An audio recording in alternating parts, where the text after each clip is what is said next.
মহিলাদের চুল কি পরিমাণ কাটতে হবে, মহিলাদের মাসিক বন্ধের ওষুধ খাওয়া যাবে কিনা। আমার বড় বোন হজের সকল প্রস্তুতি শেষ করেছেন, আগামী 16 মে তার ফ্লাইট।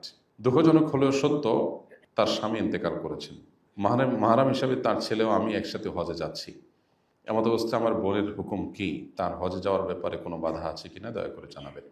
আমরা প্রথমেই দোয়া করি আল্লাহ তাআলা আমাদের এই বোনের স্বামীকে মাগফিরাত নসিব করেন এবং তাকে এবং তার পরিবারকে সান্ত্বনা নসিব করেন। যদি কোনো নারী হজের টাকা পয়সা জমা দিয়েছেন, সকল প্রস্তুতি সম্পন্ন করেছেন, এর মধ্যে তার স্বামী মারা যায়, তাহলে একদিকে তার হজ করার তাগাদা, অপরদিকে স্বামীর মৃত্যুতে একজন মুসলিম নারী হিসাবে তার 4 মাস 10 দিন নিজস্ব আঙিনা নিজস্ব বাসায় থেকে ইদ্যত পালন করার বিধানটাও তার জন্য আবশ্যক। এক্ষেত্রে তিনি কোনটা করবেন? যে কোনো একটা তাকে ছাড়তে হবে। এর উত্তর হলো, এরকম পরিস্থিতিতে তিনি যদি হজের সফর শুরু না করে থাকেন, এখনও ফ্লাইটের বাকি আছে আর কয়েকদিন, এরকম সময়েই মৃত্যুর ঘটনা যদি ঘটে, তাহলে সেক্ষেত্রে তিনি আর হজে যাবেন না, তিনি ইদ্যত পালন করবেন। স্বামীর মৃত্যুর ফলে তার শোক পালন, ইদ্যত পালনের জন্য 4 মাস 10 দিন নিজ গৃহে অবস্থান করবেন। এটা করতে সময় দর্শক, আসসালামু আলাইকুম। আজকে আপনাদের জন্য ইসলামিক প্রশ্ন নিয়ে এসেছি, খুবই গুরুত্বপূর্ণ ইসলামিক প্রশ্ন। তাই আজকের ইসলামিক প্রশ্নটি কেউ মিস করবেন না। আজকের ইসলামিক প্রশ্নটি হচ্ছে, মেয়েদের মাসিকের বন্ধের জন্য কোনো ওষুধপাতি খাওয়া যাবে কিনা এবং মেয়েরা কতটুকু চুল কাটতে পারবে, সেই নিয়ে আজকের ইসলামিক প্রশ্ন। এবং আরেকটি ইসলামিক প্রশ্ন, খুবই গুরুত্বপূর্ণ ইসলামিক প্রশ্ন। সেই ইসলামিক প্রশ্নটি না জানলে আপনারা ইতিমধ্যে অনেক ভুল ফেলবেন। আজকে সেই ইসলামিক প্রশ্নটি হচ্ছে, হজ করার সময় স্বামী যদি মারা যায়, তাহলে কি স্ত্রী ছেলের সাথে হজ করতে যেতে পারবে কিনা, এই নিয়ে আজকের ইসলামিক প্রশ্ন। এবং মেয়েদের করা খুব গুরুত্বপূর্ণ 7টি ইসলামিক প্রশ্ন রয়েছে আজকের এই ভিডিওতে। তাই ভিডিওটি খুবই গুরুত্বপূর্ণ। সেই ভিডিওটি 1 সেকেন্ড স্কিপ না করেও সম্পূর্ণ ভিডিও দেখার জন্য অনুরোধ রইল। তাই ইসলাম প্রচারের উদ্দেশ্যে একটা লাইক করে দেখতে থাকুন সম্পূর্ণ ভিডিওটি। গিয়ে তিনি যে হজ মিস করছেন, সেক্ষেত্রে তার ফরজ হজের কি হবে? এটার উত্তর হবে, পরবর্তীতে যদি কখনো তার কাছে হজ করার মতো টাকা থাকে, এত যদি ফিনান্সিয়ালি তিনি ধনী হন, সচ্ছল হন, যে এবার হজের জন্য যে টাকা দিয়েছেন এটা তো পুরোটাই মায়ের, অলমোস্ট এটাতে কোনো টাকা তিনি পাবেন না। মায়ের বলাটা অসুন্দর, পুরো টাকাটাই, 1 টাকাও তিনি ফেরত পাবেন না। এটা আসলে মায়ের না, এই পুরো টাকার সবই তার অ্যাকাউন্টে জমা হয়ে যাবে। সব আল্লাহ তাআলা এক নেকি কম দিবেন না, তুমি তো যাও নাই। কারণ তিনি 7 লাখ, 7.5 লাখ, 8 লাখ যে টাকাই জমা দিয়েছেন, ভালো কাজের জন্য দিয়েছেন। আর নবী সাল্লাল্লাহু আলাইহি ওয়াসাল্লাম বলেছেন, মান হাম্মা বিহাসানাতিন ফালাম ইয়ামালহা, যদি কেউ কোনো ভালো কাজ করার প্রতিজ্ঞা করে, সকল প্রস্তুতি সম্পন্ন করে একেবারে সিরিয়াস, হ্যাঁ আমি এটা করব, ফাইনাল করে ফেলেছে, বাট করতে পারে নাই, তো আল্লাহ তাআলা তাকে সে কাজ করার পরিপূর্ণ সওয়াব দিয়ে দিবেন। এজেন্সি আপনাকে টাকা ফেরত দিবে না, সৌদি গভর্নমেন্ট তার ফিগুলো ফেরত দিবে না, হ্যাঁ, বিমানের ক্যারিয়ার, বিমান কর্তৃপক্ষ তারা তাদের টাকা ফেরত দিবে না, কিন্তু আল্লাহ তাআলা সওয়াব দিবেন। এই জন্য প্রথম কথা হলো, মন খারাপের কারণ নেই যে আমার হজ হলো না। আপনার কি হজ দরকার না সওয়াব দরকার? সওয়াব দরকার, তো সওয়াব আপনি পেয়ে যাবেন।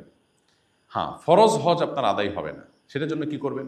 এত যদি আর্থিকভাবে সচ্ছল হন আপনি, যে এই টাকা যাওয়ার পরও আগামী বছর আমি হজ করতে চাইলে নিজে এবং একজন পুরুষ মাহরাম সাথে নিয়ে হজ করার মতো টাকা আমার আছে, অর্থাৎ আরও 14-15 লাখ টাকা আছে, এরকম যদি হয়, তাহলে তার উপরে পরবর্তী বছর বা পরবর্তী যে কোনো বছর হজ করা ফরজ হবে। আর যদি এই টাকা চলে গেছে, আমার কাছে আসলে আর টাকা নাই, যা আছে যেটা দিয়ে 2 জন হজ করার, মাহরাম সহ হজ করার মতো টাকা নাই, তাহলে আপনার হজ করতে হবে না, অর্থাৎ হজের কোনো ফরজ অনাদায় থাকবে না। এমন না যে বছর টাকা জমা দিয়েছি সামহাও আমাকে পরে এটা করতেই হবে যেহেতু যেতে পারলাম না, এমন কোনো কথা নেই। আপনার পরবর্তী বছরগুলোতে হজে যাওয়াটা ডিপেন্ড করবে আপনার সামর্থ্যের উপরে। সামর্থ্য থাকলে হজ করবেন, আর না হলে আপনার হজ করতে হবে না। এখানে যে টাকা গেলো এটা সব পরিপূর্ণভাবে পেয়ে যাবেন। এবং স্বামীর মৃত্যুর কারণে আপনি সবর করবেন, বসে দোয়া করবেন, আল্লাহ তাআলা আপনাকে পরিপূর্ণ সব বসায় দেবেন ইনশাআল্লাহ। আর পাশাপাশি আরেকটা কথা, প্রাসঙ্গিক মাসআলা বলে রাখি, কেউ যদি হজের সফরে গেছেন, এরপরে স্বামী মারা যায়, সফরে আছেন, তখন মারা গেলে তখন কি করবেন?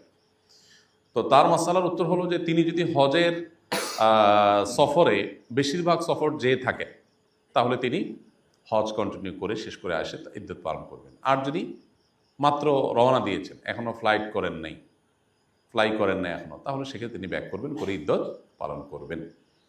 আর যদি হজের সফরে পৌঁছে গেছেন তারপরে হয়, একই কথা প্রযোজ্য, সফর শেষ করে যত দ্রুত সম্ভব তিনি নিজ জায়গায় এসে ইদ্যত পালন করবেন। মহিলাদের মাসিক বন্ধের ওষুধ খাওয়া যাবে কিনা? যাবে, যদি বড় কোনো সাইড এফেক্ট না থাকে এটা ব্যবহার করে যেতে পারেন। হজের সময় মাসিক থাকলে বিধান কি? হজে মাসিকরত অবস্থায় হজ করতে পারবে, হজের যে মেইন কাজ সব করতে পারবে, শুধুমাত্র তওয়াফটা করতে পারবে না। তো তওয়াফ সাই এটা আটকে রাখবে, মাসিক যেদিন ভালো হবে সেদিন তওয়াফ সাই করবে, দেখছে না? বিদায় তওয়াফের সময় মাসিক থাকলে বিধান কি? ওই যে বললাম, বিধান হলো মাফ। বিদায় তওয়াফ সময় মাসিক থাকলে কাফেলা চলে যাবে, বাস ছেড়ে যাবে, মহিলা মাসিক আছে তাহলে তার বিদায় তওয়াফ করতে হবে না, আবার দমও দিতে হবে না। মহিলাদের চুল কি পরিমাণ কাটতে হবে এটা দেখিয়ে দিলে ভালো হতো। 1 ইঞ্চি, আঙ্গুলের একটা কর পরিমাণ, বাস এটুকু কাটলে হয়ে যাবে। আমি এবং আমার মা হজের ফ্লাইট 29/5/2025, একই দিন আমারও ফ্লাইট ইনশাআল্লাহ। আমাদের জন্য হজে তামাত্তু অথবা হজে কেরান কোনটা উপযুক্ত হবে সময় বিবেচনা করে?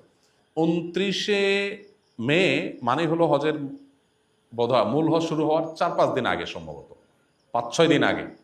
তো 5-6 দিন আগে হলে আপনি যদি হজে কেরান করতে পারেন, আপনার জন্য কেরান উপযুক্ত। ওমরা করে 5-6 দিন আপনি এহরামরত থাকবেন, এটা যদি আপনার জন্য অসুবিধা না হয় তাহলে কেরানের জন্য গুড। কারণ এরপরে বোধহয় লাস্ট ফ্লাইট আর একটা আছে বা একদিন আছে লাস্ট ফ্লাইট, সো এটা কেরানের জন্য বেস্ট যদি আপনি হিম্মত করেন। আর যদি মনে করেন যে না, কেরান আমার জন্য কষ্ট করা হবে, তাহলে তামাত্তু করবেন। ওমরা শেষে মহিলাদের চুল কেটে হালাল হওয়ার ক্ষেত্রে এমন কোনো বিধান আছে কি না যে শুধু হালাল ব্যক্তি দ্বারাই মহিলাদের চুল কাটতে হবে? এটা আমরা বক্তব্যে বলেছি বারবার, কোনো অসুবিধা নেই, যে কেউ যে কারোটা করে দিতে হবে, হালাল করে দিতে পারবে। হালাল হওয়া জরুরি না, অর্থাৎ স্বামী এহরামে আছে এ অবস্থায় স্ত্রীর চুল কেটে দিতে পারবে। মহিলারা, 2জন মহিলা এহরামে আছেন, রুমমেট, একজন আরেকজনটা কেটে দিতে পারবেন, কোনো অসুবিধা নেই। তাই মেয়েরা তওয়াফ ও সাই করার সময় কি কেটস পড়তে পারবে কিনা? হ্যাঁ, মেয়েদের জন্য তো সব অলমোস্ট লিগাল, তাদের জন্য সব, তারা সবই করতে পারবে, সব যত বিধিনিষেধ বেশিরভাগ তো আমাদের জন্য, আমরা যারা পুরুষ হয়ে জন্মেছি আমাদের জন্য। মেয়েরা পড়তে পারবে, কোনো অসুবিধা নেই, কেটস পড়তে পারবে। মেয়েরা এহরাম পরার জন্য নিয়তের আগে কি সুগন্ধি ব্যবহার করতে পারবে? না, মেয়েদের জন্য তো এমনিতেই সুগন্ধি ব্যবহার করার ব্যাপারে নিরুৎসাহিত করা আছে শরীয়তে, যে তারা বাইরে যাবে পরপুরুষ, তাদের শরীরে সুগন্ধ আসবে, এটা তাদের প্রাইভেসির খেলাফ হবে, এটা তারা করবেন না। এহরামের কাপড় সুগন্ধিযুক্ত গুঁড়া সাবান দিয়ে ধোয়া যাবে কিনা? সুগন্ধিযুক্ত গুঁড়া সাবান অ্যাভয়েড করতে হবে। আপনি এহরামের কাপড় ধুইতে হলে দরকার নাই তো সাবান ছাড়া ধুন। হ্যাঁ, আপনি যদি ওমরা করছেন, এখন হালাল হয়ে গেছেন, এখন তো আপনি সুগন্ধিযুক্ত সাবান দিয়ে ধুইতেই পারেন, কিন্তু এহরাম রত অবস্থায় হলে শুধু ওইটাকে চিপ দিয়ে ধুয়ে ফেলবেন। হজে যাওয়ার আগে সাধারণত কোনো ঋণ থাকলে শোধ করে যেতে বলা হয়, কিন্তু জীবনে বিভিন্ন সময় বান্দার হক নষ্ট করা হয়েছে, কেউ মারা গিয়েছে, কারোর সাথে যোগাযোগ নাই, এই ঋণ কিভাবে শোধ করব? আনুমানিক একটা ফিগার বের করবেন যে কত টাকা হতে পারে, সব মিলিয়ে সে টাকা কোনো গরিব দুঃখীকে দান করে দিবেন, যে মালিক খুঁজে পাওয়া সম্ভব না তাদের তরফ থেকে আমি দান করলাম, আল্লাহ তুমি তাদের অ্যাকাউন্টে দিয়ে দিও। এটাতে ইনশাআল্লাহ আপনি দায়মুক্ত হতে। সময় দর্শক, আশা করি ফুল ভিডিও দেখলেন এবং ভিডিওটি আপনার কাছে কেমন লেগেছে অবশ্যই আপনার মূল্যবান মতামত কমেন্টে লিখে জানাবেন। ধন্যবাদ। দেখা হচ্ছে পরবর্তী নতুন ভিডিওতে, সে পর্যন্ত ভালো থাকেন, সুস্থ থাকেন, সেই কামনা করে বিদায় নিলাম। সময় দর্শক, আপনারা দেখতে পেরেছেন যে শেখ আহমদুল্লাহ ইসলামের প্রশ্ন উত্তরগুলো এক এক করে কি সুন্দরভাবে বুঝিয়ে দিয়েছেন। এরকম ইসলামের প্রশ্ন উত্তরগুলো সবার আগে পেতে হলে অবশ্যই এই চ্যানেলটি সাবস্ক্রাইব করে পাশে থাকা বেল বাটনে রাখবেন এবং এই ভিডিওটি আপনার কাছে কেমন লেগেছে অবশ্যই আপনার মূল্যবান মতামত কমেন্টের ভিতরে লিখে জানাবেন। ধন্যবাদ।